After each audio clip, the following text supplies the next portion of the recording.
jy 'n funksionele alkoholist beskryf?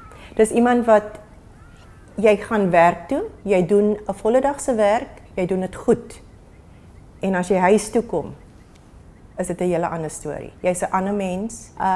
Nie almal is functional alcoholics nie. Daar is mense wat jy kan sien, hulle het 'n probleem, hulle maak dit nie elke dag werk toe nie.